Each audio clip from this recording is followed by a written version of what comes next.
ஸ்ரீ குருவாயூரப்பன் திருவடிகளே சரணம். இந்த தசகத்தோட 4வது ஸ்லோகத்தை இன்னைக்கு பார்க்குறோம். முதல்ல வார்த்தைகளை பிரித்து சொல்லலாம், பிறகு ஒவ்வொரு வரியும் சேர்த்து சொல்லலாம். தத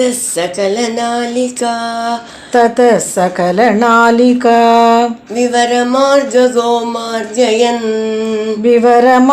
கோமார்கயன் பிரயஸ்ய சதவத்சரம்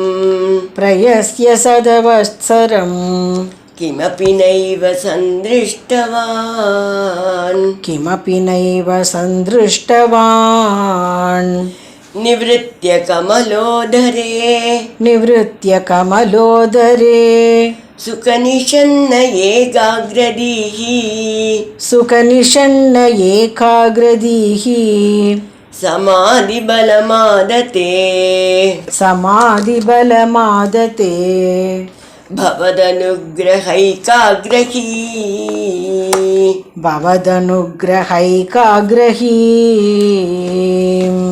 தத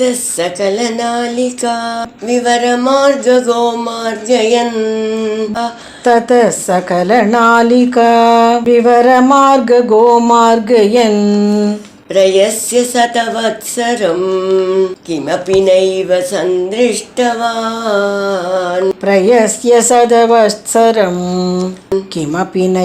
சந்திருஷ்டவான் நிவ்ருத்ய கமலோதரே சுகநிஷன்ன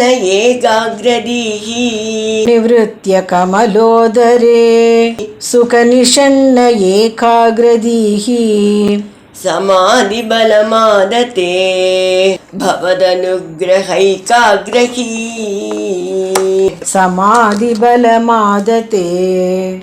பவதனுக்ரஹைகாக்ரஹீ. இப்போ இந்த ஸ்லோகத்தோட வார்த்தைகளை பிரித்து அர்த்தத்தை பார்க்கலாம்.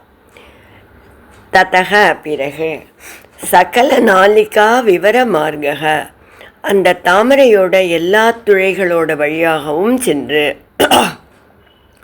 மார்கயன் தேடினார். பிரயஸ்ய மிகவும் பிரயாசைப்பட்டு நிறைய முயற்சி செய்து, எவ்வளோ நாளைக்கு முயற்சி செய்தார்? சதசம்வத்சரம் 100 ஆண்டுகள். அப்படி 100 ஆண்டுகள் தேடியும் பிரம்மாவுக்கு கிமப்பி நைவ சந்திருஷ்டவான் எதையும் காண முடியவில்லை. அந்த தாமரைக்கான ஆதாரம் என்ன என்பதை பற்றி எதையும் அவரால் காண முடியவில்லை. நிவ்ருத்திய கமலோதரே, அதனால் அந்த தாமரையின் நடுப்பகுதிக்கே திரும்பி வந்து விட்டார். சுகே நிஷன்னக அந்த நடுப்பகுதியில் சென்டர் ஆஃப் அந்த லோட்டஸ் ஃப்ளவரில் நல்லா உட்கார்ந்துட்டார், சுகமாக அமர்ந்து. முதலே சொன்னேன், அது ரொம்ப பெரிய தாமரை மலர்னு அதில் நல்லா உட்கார்ந்து விட்டார்.